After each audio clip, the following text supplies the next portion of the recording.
Welcome back to the deep dive.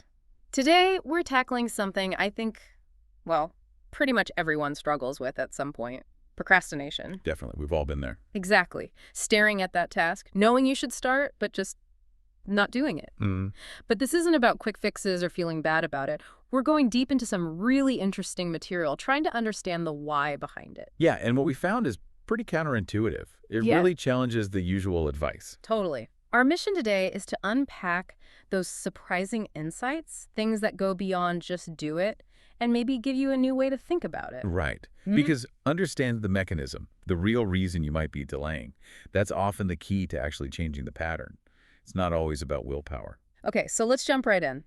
The first big idea that jumped out from the sources. It basically says procrastination isn't laziness at all. Right. That's the headline grabber, isn't it? It is. It suggests it's actually fear in disguise. Exactly. And that's fascinating because we usually think, oh, I'm just being lazy Hmm. or I lack discipline. Yeah. But the research points towards something deeper.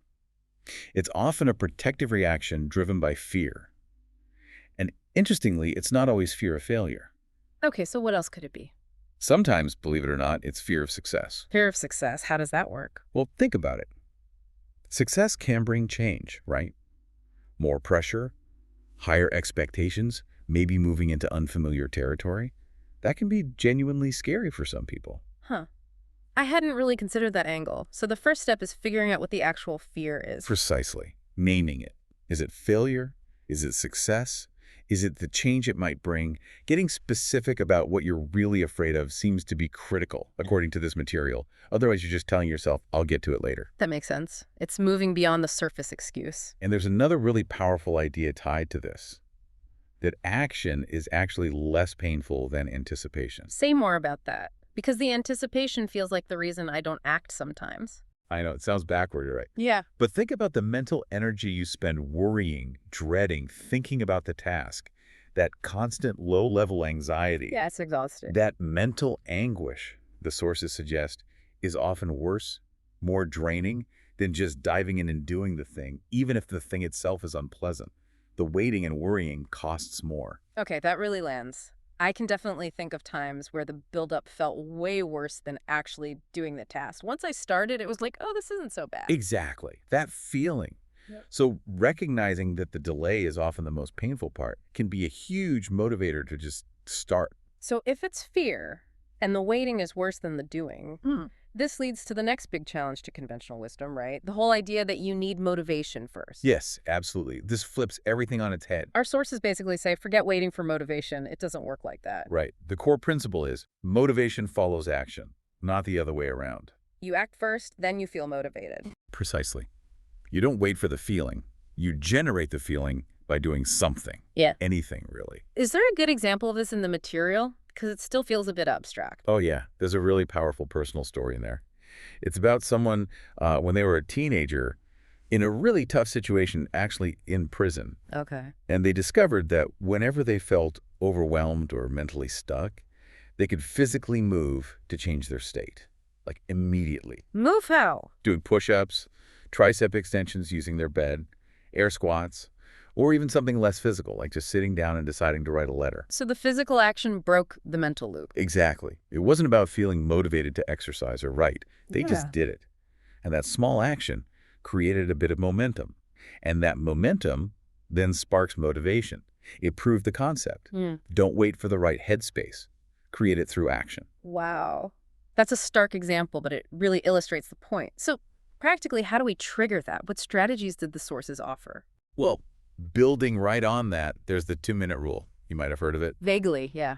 Remind me. It's super simple. Ask yourself, what's the absolute smallest action I can take, like right now, in the next 2 to 5 minutes, to move this forward even slightly? Okay, like what? Could be just opening the file, writing one single sentence, making that one phone call you need to set something up, finding the tool you need. It lowers the barrier to entry so much. So it bypasses the overwhelm? Totally. It defaults you to doing something, anything, instead of getting stuck in overthinking. It's about getting the flywheel turning, even just a tiny bit. I like that. And there was something else about wins, micro wins. Yes, stacking micro wins. This idea, I think it was attributed to someone named Charlie in the material. It's about celebrating those tiny steps. Celebrating opening a file. Well, maybe not throwing a party, but acknowledging it internally. Okay, I did step one. Each tiny completion is a win. And stringing those wins together creates a winning streak. Ah, so it builds psychological momentum. Exactly. It reframes a daunting task into a series of small, achievable victories, which again feeds motivation. Okay, that makes sense. And for bigger projects, any specific tactics? Yeah, one really interesting one was about deadlines. Set your deadlines 20–30% shorter than you think you need. Shorter. Why would you do that? Seems stressful. It creates what they called a forcing function. Basically Parkinson's law, right? Work expands to fill the time available. If you give yourself too much time, you'll likely procrastinate until the pressure mounts. So less time forces you to focus sooner. Right. It creates a helpful urgency. It kind of short-circuits the tendency to think, oh, I've got ages. Okay, so it's all about tricking yourself into starting, breaking the inertia. Even a tiny step can kickstart that motivation engine. That's the core idea. You engineer the start, and the motivation catches up. But what if the task just feels genuinely awful? You know, something you really don't want to do. Does just starting still work? That's the beauty of it. It's not asking you to like the task initially. It's leveraging neuroscience, really. When you take that tiny action, your brain registers a small success. You get a little dopamine hit. That makes taking the next small step slightly easier, slightly more appealing. Ah, okay. So it's a feedback loop. Mm-hmm. Action, reward, more action. Precisely. The motivation isn't the starting gun. It's the fuel you pick up along the way. You just need to get the engine to turn over once. We've covered fear as a root cause and action creating motivation. But there's a darker side discussed too, isn't there? The long-term impact. Oh, absolutely. This was a really crucial point in the material. Procrastination isn't neutral. It has a massive compounding cost. Compounding cost, meaning it gets worse over time. Yes. Delaying doesn't just pause things. It often makes them harder, creates more problems down the line, and leads to regret. It's a negative spiral. Can you give an example of that cost? Yeah, there was a really stark one about a business idea. Someone had an idea for a software company. Okay. They thought about it, sketched it out in notebooks, planned it for 6 months, but they never actually launched it, never took the real action. And then they saw another company launch the exact same idea and go on to raise millions. Ouch. Big ouch. And the takeaway quote was something like, waiting did not make that idea better. It procrastinated the regret.